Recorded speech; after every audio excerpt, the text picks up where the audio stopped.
Hello, I'm Pamela Davis. Welcome to episode 12 of the Well Done Life podcast.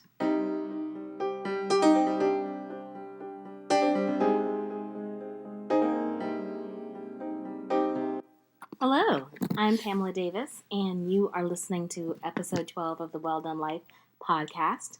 I am so excited to be here with you guys. It's Sunday, April the 12th at 9:32 p.m., and happy Easter. If you're just joining this podcast, this is the perfect time to join because we're just kind of getting started laying the foundation for our community.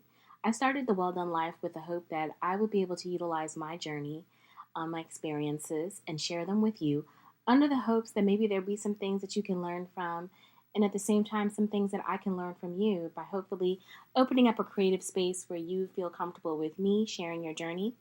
Right now, you're getting started by listening to me, and with the quarantine going on, unfortunately, I'm not going to probably change up that format for a little while, but soon I'll bring on other people to the community, and we'll have dialogues and discussions about different experiences in our lives that have made us better, or that have taught us lessons that have really given us an opportunity to really change our lives and grow, because no one has it all together.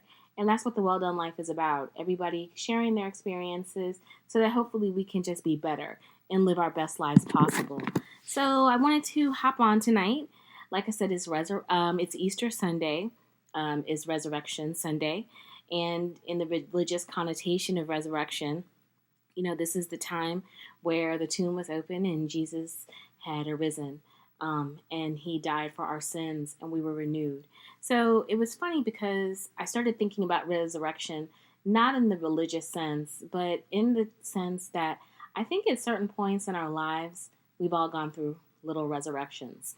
We've all had to come back from things that we thought were going to kill us or destroy part of us. And we were better for the things that we've gone through. So I thought I'd kind of delve into that a little bit today because especially now with everything going on with coronavirus, and every day there's just so much more news, unfortunately, so much more tragedy as we try to flatten the curve and move back into regular life. And like I talked about in episode 11, I still think that there is a lesson that we are all learning in this. It's not necessarily about what we're going to create. It's not about expending a lot of energy. Maybe it's about reconnecting back to the things that matter in life versus the things that we necessarily thought that mattered. And it's funny how that lends into resurrection because, of course, being the nerd that I am, I looked up resurrection. And according to the Merriam-Webster Dictionary, resurrection is defined as, of course, first, the rising of Christ from the dead, the rising again to life of all the human dead before the final judgment, the state of one risen from the dead, and the Christian Science definition of it, spiritualization of thought, material belief that yields to spiritual understanding. And there's many synonyms that are associated with resurrection. One of them, or in particular, resurgence, another revival, reanimation, rebirth, regeneration, rejuvenation, rejuvenescence, renewal, resuscitation, revitalization, revival, and revivification. Excuse me, got stumbled there.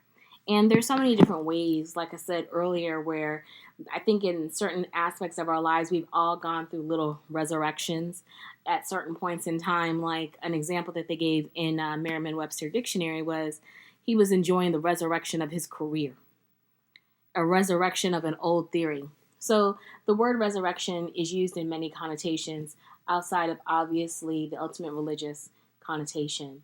And if you think about resurrection in the grand scheme of it, it kind of lends back also to my prior podcast episode on adaptation. This is a time of adaptation. This is a time of growth, reinvention, resurgence, revival.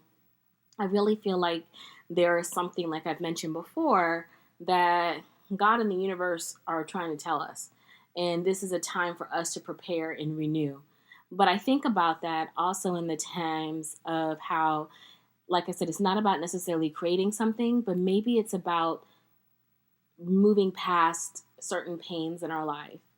Maybe it's about reviving certain relationships that we lost because of trivial things.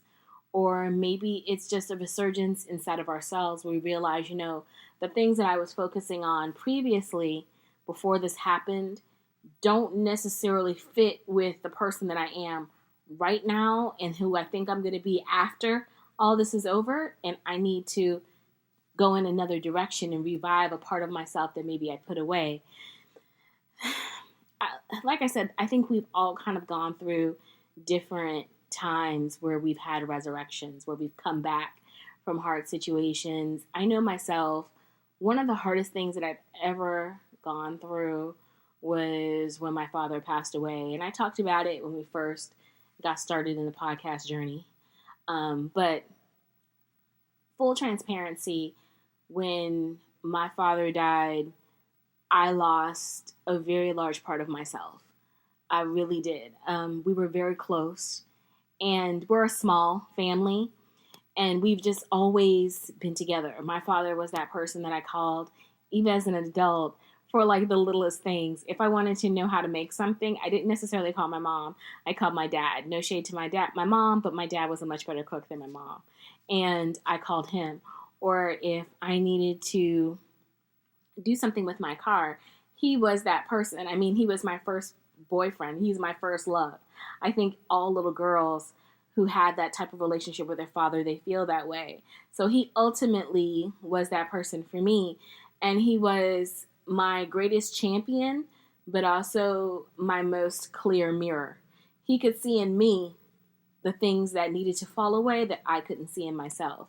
So when he passed away, it really rocked me to my core.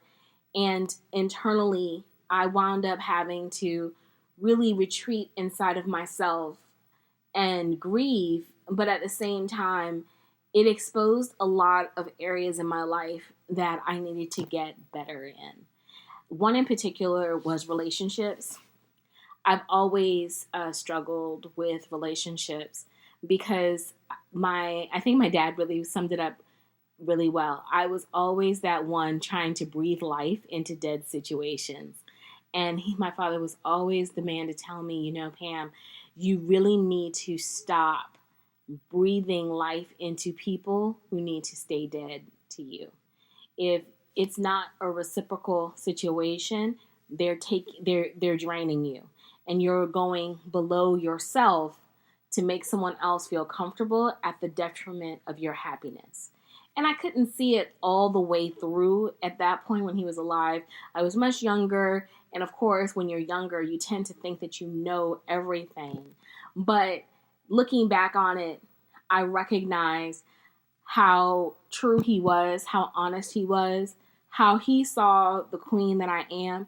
Because he always used to tell me, he's like, you have so much going for you. Any man should be beating down your front door to want to be with you because you bring so much to the table. You're beautiful, you're intelligent, you're kind, you're focused, all of those things. But he said you keep playing yourself small because you're allowing these dead people that you think because they have all the criteria on the outside and they can talk a good talk are the ones that you should be with when they're really not. They're dead situations. And you need to learn how to let those dead situations go so that you can be your best self. And I would say that it has taken me a very long time to be able to accept those truths, to be able to understand what he was trying to tell me, and how to let a lot of dead situations in my relationships, love relationships, really hinder me, and how I needed to let those go. He also used to say that sometimes in regards to people that I associated with as well. Because it's amazing to me, and I'm sure those of you that are parents, you probably say, yep, I see the same thing. You can see in your children the people around them that they shouldn't be around. But unfortunately, when we're there in those situations, we allow people who are dead people in our lives, energy vampires in our lives, to cling on to us when we really need to let them go. And there were many times growing up and as I got older where my father would say to me sometimes in not so subtle, in not so obvious ways, that certain people didn't need to be a part of my life because he could see those dead situations and I couldn't see that. So he always would sometimes say to me, you know, you need to take a moment to really think about the situations in your life that don't serve you. And you need to remove those situations from yourself, because every day is an opportunity to move forward and new. Every year, every month, and you have to make sure that you're living your life completely with the right energy around you so that you can live fully and clear, and you're not carrying so much weight. Because a lot of times when you're around people that you shouldn't be around, you're carrying this weight on yourself that mentally and physically at times can wear you down, and that can prevent you from getting to your next level. So you need to be able to take a moment in time to sometimes get quiet, get still, and really look at your life and think about what you want to accomplish and who should be on that journey with you. It's like we plan so much, or we have planned so much to go on trips, and we plan so much to be able to get cars and shoes and all these lovely materialistic luxury things, but we don't put that same kind of energy and thought into the people that surround us, or the energy that we want to give out and attract for the love that we want to bring into us. It's amazing to me how I think that this is part of the time to get clear about those things, to have a resurgence after this of who we are really supposed to be and who we really should be spending our time with, and in doing and spending time with, quality time in our lives with.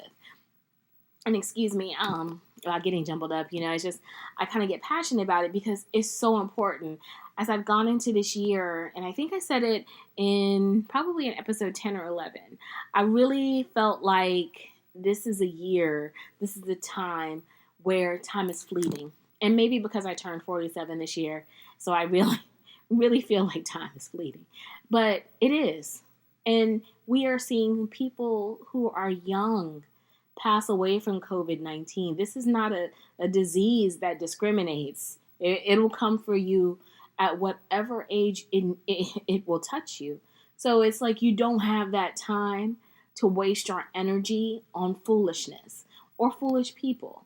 So that's why I said in the beginning, maybe this isn't, like I mentioned, it's not about putting that energy and time and focusing so much on what you're going to create, what you're going to build, what you're going to accomplish during this time. Maybe it's time to heal. Heal not just ourselves physically, but to heal our souls, to heal our emotions, our hearts. Because I think coming out of this, we're going into this new season where you're really going to need to have a quality circle, and you need to be strong so that you can be prepared for what's coming next.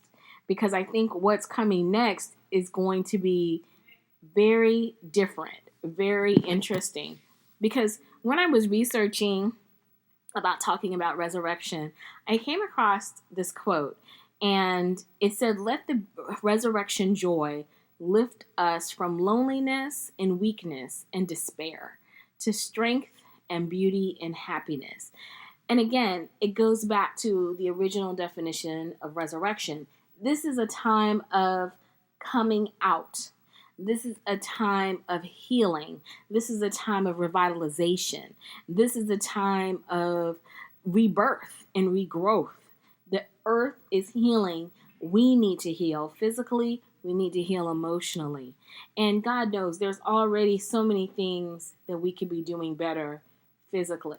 And now I notice that there's even more conversation lately in regards to how COVID-19 is impacting the Black and Brown community so much more than any other community.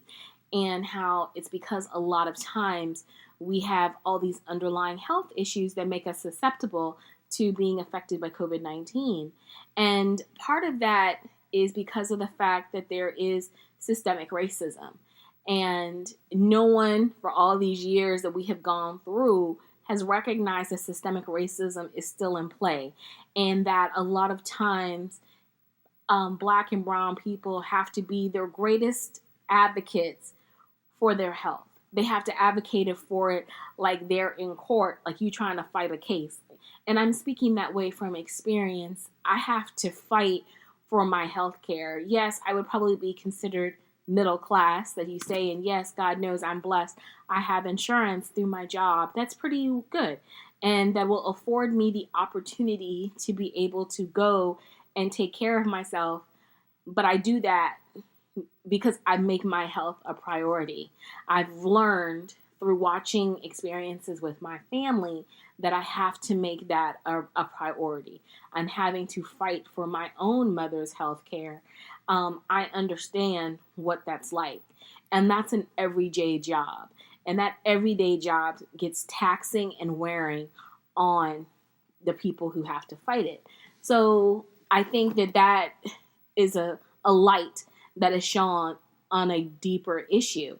And I am hopeful that as a part of this revival resurgence, that more conversations and action will actually happen around eradicating the systemic racism that occurs toward Black and brown people in regards to health. But I think health is an issue that is a universal problem. And not to get political, but I do believe in a universal health system because I think that it's very important as a light in the world, as one of the leading, most innovative countries in the world, that we should not have anyone in this world, in this country, who should be without health care. So that's my political moment. I'm not going any further. I'm not arguing it or debating it either. That's just my personal belief because I feel that we pay enough in taxes and all these other things that we should be able to afford everyone the opportunity to equal health care, regardless. But again, I feel like that is something that needs to be fixed, that needs to have a resurgence of conversation, a rebirth after this, because again, it's an opportunity to heal and to look at the joy and beauty of life through being healthy physically. But at the same time, it's also, like I was starting off, about being physically healthy mentally, to revitalize a part of ourselves where we've been broken and hurt. And I hope that that's part of what everyone is looking at, because we have to think about what this has shown us. Like I said, it's shown us about time being so precious. It's shown us that illness can take any of us out regardless of time, regardless on earth. Time on earth, race, gender, it doesn't discriminate. If you're going to be impacted, you're going to be impacted. So that makes me think that relationships that need to be healed should hopefully be healed in this time. And maybe this is a time where we get closer and we're able to be more open and connected to people. But at the same time, we connect with people who motivate us to be our best selves, that support us and encourage us in this next journey and phase. Because like I mentioned, it's going to take a long time for us to heal. And when we heal, the world will probably not look the same. This is a revitalization. This is a new time. So we have to prepare that new time, and we have to connect with each other so that we can support each other as we move further in the journey. So it's amazing and very intentional, I guess.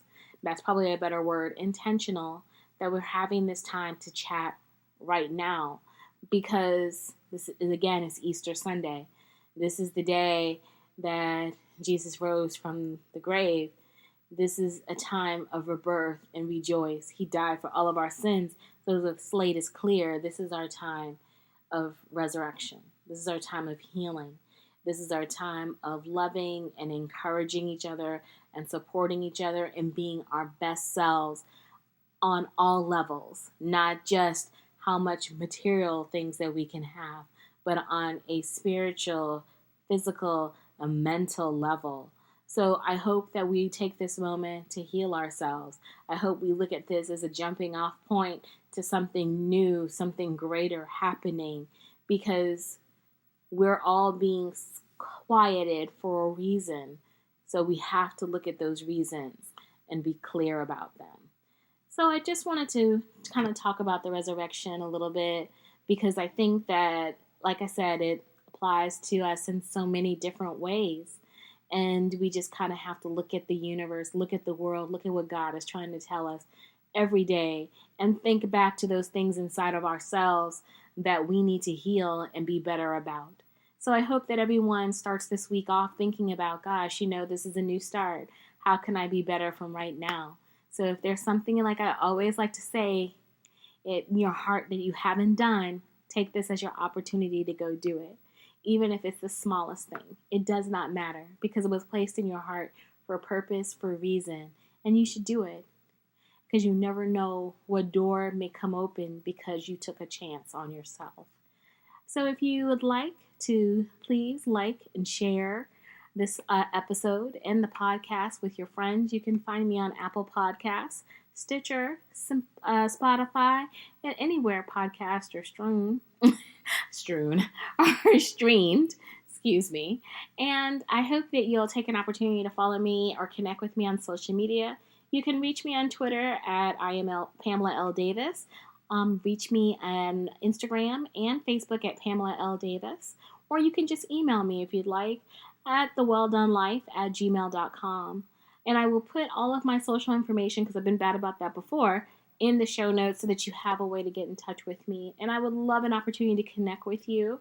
This is definitely, like I said, it's just a journey. Any feedback that you can share with me will only help me get better. And I hope that each of you has had a wonderful weekend with your families, with your friends, via virtual social distancing, and just smiled and laughed and enjoyed each other and valued the atmosphere and the air, and just taking a moment to just breathe because you deserve it, and giving yourself grace during this time. I will definitely be back next week, and I look forward to talking to you all. Have an awesome week. Stay well, be fresh, start new, and do something amazing this week.